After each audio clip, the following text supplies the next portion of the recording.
Alright, in this video I will talk again about Doom Dark Ages, specifically about the DLC. And I will keep it short because like there's no need to make a long video that very few people are gonna watch. My other stuff than Resident Evil doesn't get much views lately, so I'll keep it nice and short. Is the DLC worth it? I think it is. It's pretty much as if they listened to my complaints about the game, about the main game, the base game. I probably wasn't the only one criticizing. Not criticize. Like it's Dark Ages is not a bad game, but I thought the gameplay was a bit too basic in the main game. It's actually quite easy when you get the hang of things. Like on Nightmare, you won't have much problems finishing it. The DLC splices up in the game into the game a little bit of Doom Eternal's DNA. So they finally address the aerial combat complaint, like because it was the gameplay, the combat was too grounded in Dark Ages. There was no double jump. Like, yeah, you could jump, you could do really basic stuff in there, but the gameplay took place 99% of the time on the ground, I would say. Let's be generous and say 95% on the ground. While here, they give you a new weapon, the spear, which gives you like almost all the abilities, at least the base ones, like gives you the dash and gives you the mitu, two of the main abilities that you had in Doom Eternal. So you'll find yourself switching up between the shield with the Dark Ages moveset and the new moveset with the spear, which is sort of like Eternal, no, but not really. Like even the Mituk in this game doesn't feel as it did in Eternal. The feeling is definitely a little bit different, but I think it's similar enough that people who enjoyed Eternal are gonna enjoy this DLC for the most part. And yes, you like I said, you can switch between the two styles. Like as soon as you unlock everything, you'll be able to switch. Of course, they nerf you right at the beginning. Like you lose pretty much everything except for your weapons. But I guess this is a standard practice for a DLC. You won't be able to keep everything and be like you won't be able to keep playing as you did in the main game because otherwise it would be too easy. Like you need some sort of progression. So you lose most of your power ups at the beginning. You lose your shield. You lose your also all the power ups you had for the weapons. Not the weapons, like the number of ammo that you could carry, the quantity of ammo you could carry, like that resets. The amount of armor you could stack up, that resets. Same with the health. You go back to 100, I think. And yeah, you pretty much get reset almost to zero, except for you get to keep all your weapons with relative power-ups that are all unlocked. And the game, as the game progresses, you'll unlock everything again very gradually. Now, the DLC is pretty much comprised of a main hub area, sort of like think, for example, Mario 64, Sonic Adventure. Like you have a main area, hub area, and then you go around into mission portals, like doing singular missions, let's say, like entering portals and engaging with singular levels within that playground, within that hub. So the areas are four.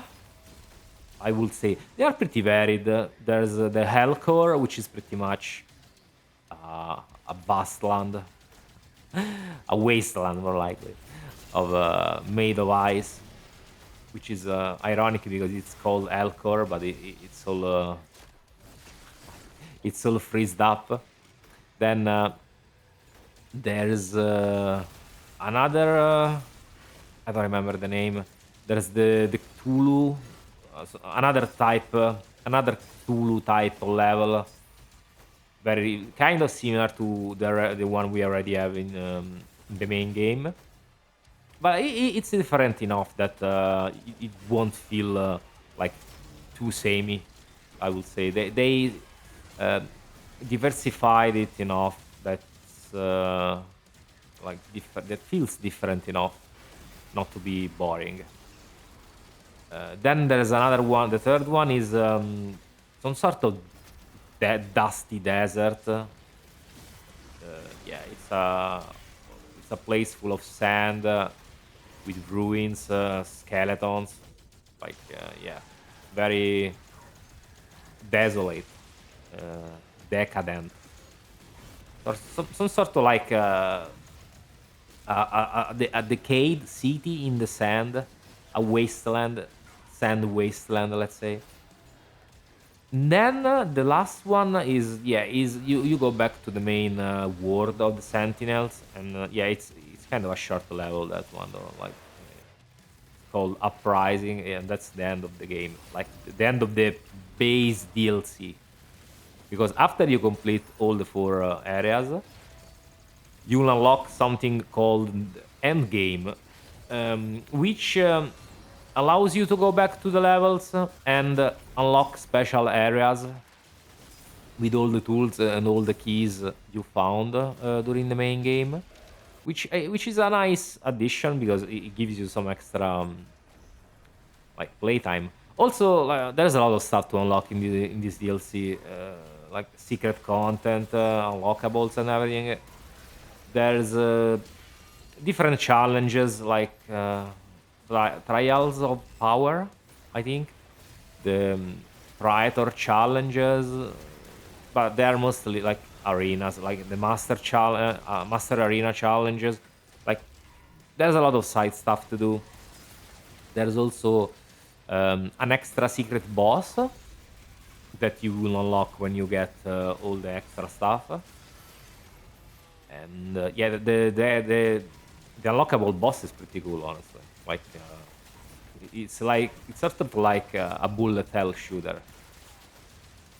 And yeah, there's also the nice addition of the retro levels that you get to play with the classic shotgun. And the classic shotgun is pretty much a power weapon. Like you can switch it up with the ballista, with the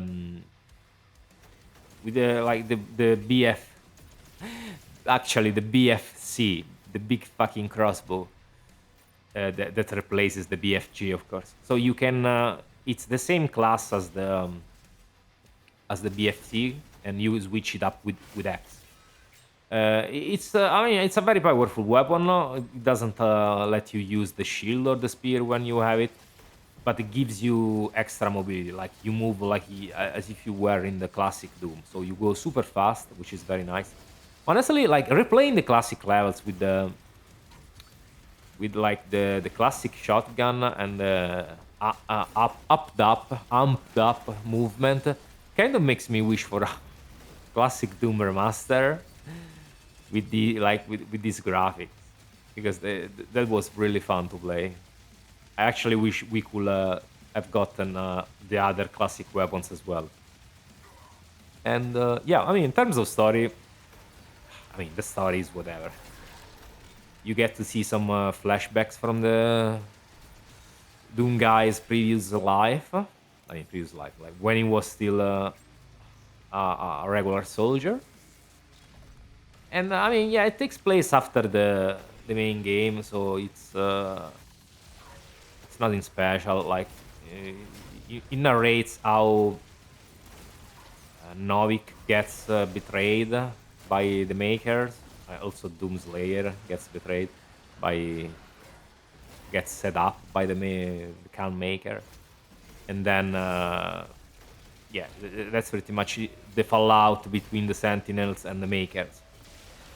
with Doom guy taking the lead at the end, like being the savior of the Sentinels. And but then we already know. I think the Sentinels end up getting killed, like they go extinct because that guy with the mohawk we also was in Eternal. Like I don't remember his name. The guy that is called the Betrayer because he sells off his people due to the promise um, of the makers to resurrect his son. Like he sells off the Sentinels, sells them out actually, and yeah, the city falls, and I don't know exactly how it goes, but yeah, that's what you like. What you see the prelude to that thing in this game. So yeah, I mean, is the game worth it? I would say yes. Like I paid $15 for it, so it's definitely a nice price for a decent DLC, a pretty good DLC. You, I mean, when it comes to your taste, like if you enjoyed Eternal, you're gonna enjoy this DLC for sure. I mean, it's still Dark Ages, so like the basic mechanics, like how the enemies work, is still like Dark Ages, but with some little bit of Eternal's DNA spliced up into it. So if you wanted a little bit more aerial combat, yeah, this game, this DLC is definitely right up your alley. But yeah, I mean, I'll keep it nice and short. So definitely something to play eventually if you even ever enjoyed even Eternal like 16 or Dark Ages itself. So maybe not immediately, but get it as soon as you can. So hope it was helpful, guys. I'll catch you in the next video, and take care. Bye bye.